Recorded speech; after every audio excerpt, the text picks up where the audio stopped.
के रोगी होंगे नहीं। माने चूना वो बोलते हैं सबसे बेहतरीन वातनाशक औषधि है। मेथी का दाना तो है ही, चूना उससे थोड़ा 1 डिग्री ऊपर है। मेथी दाने से चूना सबसे अच्छी वातनाशक औषधि है। चूने के बारे में भागवत जी का बहुत रिसर्च है, बहुत रिसर्च है। और वो ये कहते हैं कि ये भगवान की दी हुई प्रचंड मात्रा में अद्भुत ऐसी चीज है जो आपके बात के सब रोगों को दूर करेगी। माने घुटने दुखते हैं, कमर दुखती है, कंधा दुखता है, चूना खाइए। फिर वो कहते हैं कि इतना ही नहीं, शरीर में कैल्शियम जो है ना, कैल्शियम ये एक घटक है, माइक्रो न्यूट्रिएंट इसको कह सकते हैं अंग्रेजी में, सूक्ष्म पोषक तत्व है। ये कैल्शियम के बारे में जो गंभीर बात है आज के विज्ञान के हिसाब से जो मैं कहना चाहता हूं, भागवत जी ने तो 3500 साल पहले कह दिया, आज का विज्ञान उसको प्रूव कर रहा है, कंफर्म कर रहा है। वो ये कि कैल्शियम की कमी अगर शरीर को है तो आपको 20 नहीं 50 बीमारियां आएंगी। कैल्शियम की कमी अगर है शरीर को तो 50 बीमारियां आएंगी। क्या क्या आ सकता है? हर तरह का दर्द आपको होगा, हर तरह का, मांसपेशियों का दर्द, हड्डियों का दर्द, सब तरह का। हड्डियों की जितनी विकृतियां हैं वो सब कैल्शियम की कमी से आएंगे। हड्डियों के जितने रोग हैं वो सब कैल्शियम की कमी से आएंगे। फिर वो कहते हैं कि रक्त के बहुत सारे रोग कैल्शियम की कमी से आते हैं, रक्त के रोग, खून की बीमारी। फिर वो कहते हैं कि बहुत सारे कफ के रोग कैल्शियम की कमी से आते हैं। तो कैल्शियम कम नहीं होने देना चाहिए। जो विज्ञान आज का कहता है, आधुनिक विज्ञान ये कहता है कि कैल्शियम वो माइक्रो न्यूट्रिएंट है, वो सूक्ष्म पोषक तत्व है जिसके शरीर में रहने पर ही दूसरे सूक्ष्म पोषक तत्व उपयोगी होते हैं। ये 12-15 साल का रिसर्च है, एक वाक्य में मैंने खत्म कर दिया। कैल्शियम की उपस्थिति में ही बाकी सभी सूक्ष्म पोषक तत्व उपयोगी होते हैं। इसका मतलब यह है कि अगर आपको शरीर में विटामिन सी का असर देखना है तो कैल्शियम चाहिए, विटामिन ए का असर देखना है तो कैल्शियम चाहिए, विटामिन बी का असर देखना है तो कैल्शियम चाहिए, अगर विटामिन डी का असर देखना है तो भी कैल्शियम चाहिए, विटामिन के का असर देखना है तो भी कैल्शियम चाहिए, प्रोटीन अच्छे से आपके शरीर को काम में आए तो कैल्शियम चाहिए, कार्बोहाइड्रेट्स ठीक से आपके शरीर को मदद करे तो कैल्शियम चाहिए, फैट्स आपके शरीर में डिसॉल्व होते रहें और जहां जरूरत है वहां लुब्रिकेशन में मदद करते रहें तो कैल्शियम चाहिए। माने समझ लीजिए कि कैल्शियम अगर नहीं है तो शरीर में सब कुछ बीमारियां आने ही वाली है। इसलिए कैल्शियम की उपलब्धता शरीर को होनी ही चाहिए।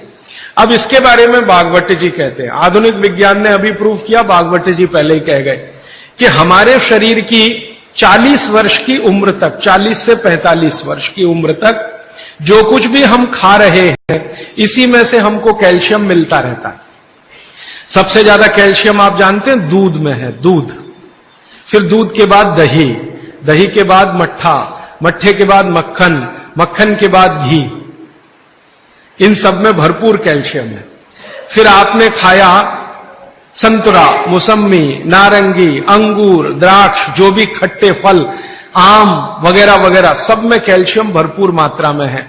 फिर सबसे ज्यादा कैल्शियम फलों में माना जाता केले में है। केला भरपूर खाना चाहिए क्योंकि कैल्शियम का सबसे बड़ा भंडार है और आसानी से हजम होता है। तो ऐसे जो फल हैं इनका जो कैल्शियम है ये 40-45 साल तक हमें आसानी से मिलता रहता है, क्योंकि शरीर की जो बायोकेमिस्ट्री है 40-45 साल तक एकदम दुरुस्त और तंदुरुस्त रहती है, जठर अग्नि भी तीव्र रहती है, बाकी सब फंक्शन ठीक है।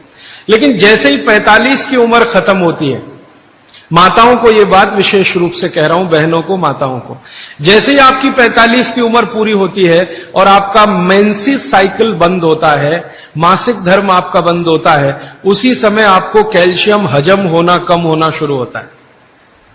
आप कितना भी ये सब चीजें खाएं, केला भी खाएं, ये भी खाएं, लेकिन कैल्शियम उतना पूर्ति नहीं करता, क्योंकि कैल्शियम को शरीर में डाइजेस्ट कराने वाला जो हार्मोन है वो तभी तक आपको है जब तक आपकी मासिक चक्र की शुरुआत है।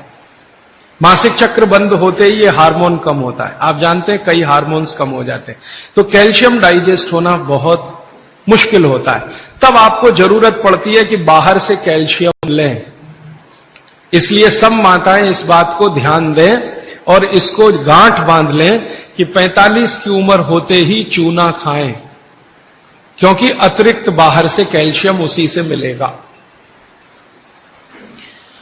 चूना जरूर खाएं आप सबके लिए, और आपको भी है चूना खाएं, क्योंकि आपकी उम्र भी 45 की जब पूरी होगी तो ये जो कैल्शियम है वो आपके लिए पर्याप्त नहीं है, जो फलों से और सब्जियों से आ रहा है, कुछ अतिरिक्त चाहिए।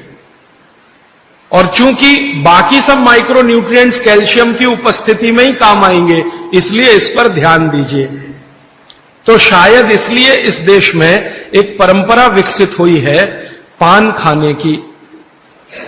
ये पान खाने की परंपरा बहुत वैज्ञानिक है, बहुत ही वैज्ञानिक।